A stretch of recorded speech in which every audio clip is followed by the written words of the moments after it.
Patuloy pa ang isinasagawang forced evacuation ng lokal na pamahalaan ng bayan ng La Castellana.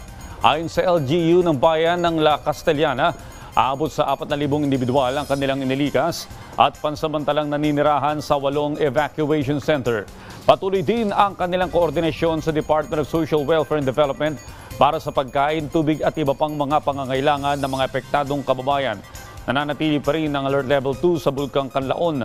Nananawagan din ng karagdagang tulong ang LGU na La Castellana at maging sa mga karatig bayan dahil sa patuloy ring nadaragdagan ang kanilang mga evacuees. So far, ongoing ang pag-evacuate natin, especially those areas within the 4-kilometer danger zone, which is it was already advised by the PHIVOLCS na pag alert level 2, dapat wala ng tao doon, dapat clear na. So yun ang inaayos natin. At of course, yung mga areas na maapektuhan po ng lahar.